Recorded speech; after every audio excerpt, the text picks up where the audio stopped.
Leila? Leila, are you sure you do not want to share anything for our How Can I Help project? Mrs. Chrisman asked gently. Leila shook her head. She did not feel like it. She did not feel like doing much of anything lately.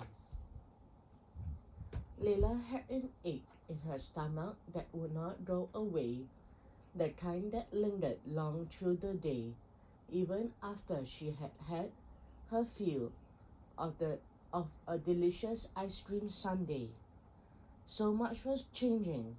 Her mama took a lot of naps lately. Mama had a wig now too, and a lot of scarves. Leila wished Mama would wear the wig more often. She did not like how people looked at Mama without it. Hair does not make someone beautiful. Being kind does. Mama always said. Leila liked picking out which stuff Mama was going to wear. Sometimes Leila wore one too, and they pretended they were rulers of the universe. Mama would whisper, "We are all goddesses, never forget that."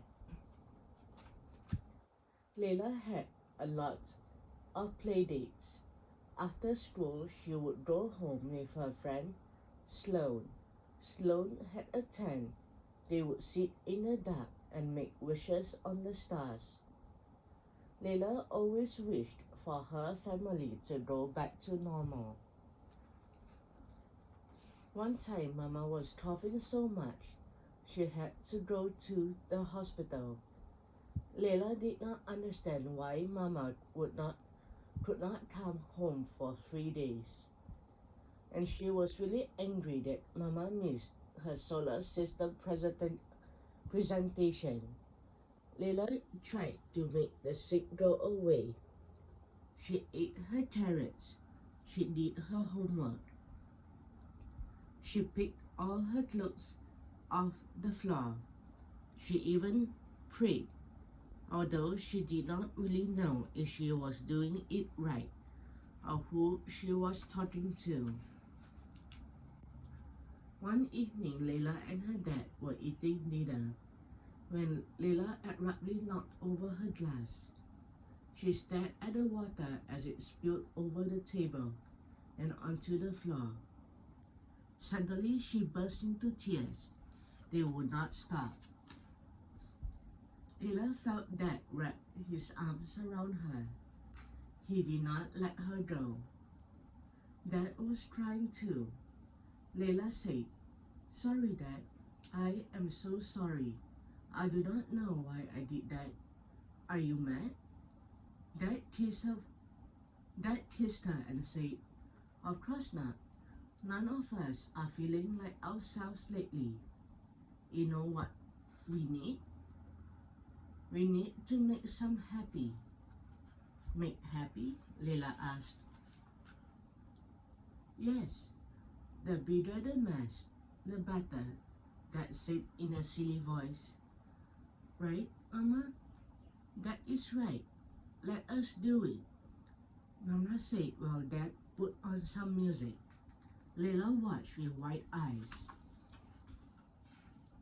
Music filled the room as Dad started tearing up newspapers.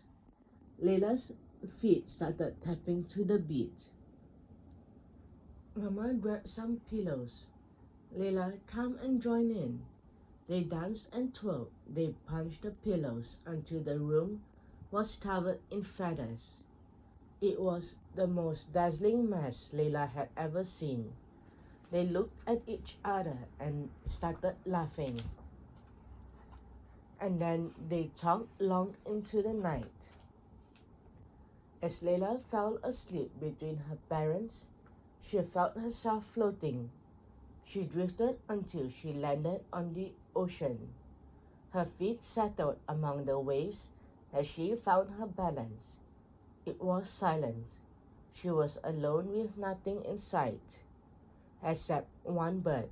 The bird was flailing and clearly in pain. Leila noticed a piece of seaweed tangled around its legs. Leila carefully removed it. Leila stayed and watched quietly. The bird would not give in. Then she heard a sound, the bird's voice, faint at first, but then louder and louder, until the ocean air was echoing with glimmering joy. The bird was singing through the pain. Leila was too, and it was exquisite.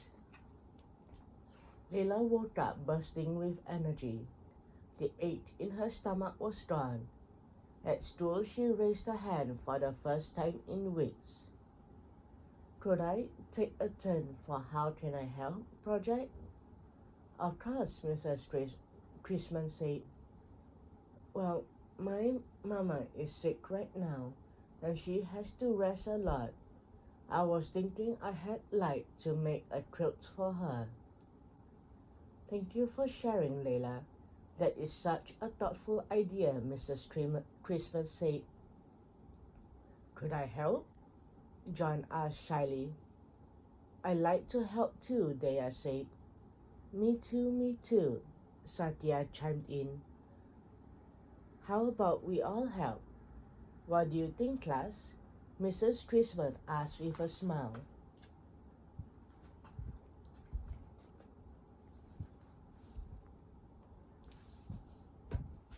Leila asked softly, Mama, why do you get sick?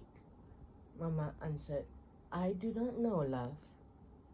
Is it because you are strong? Leila mused. Maybe, Mama smiled. Probably. But why did it have to be you? Leila pressed. Well, why not me? Someone else will not have you. And as they sat there together, the stillness in Leila gave rise to an ocean of feeling full of might. Leila's heart was steady, brave, and ready to sing.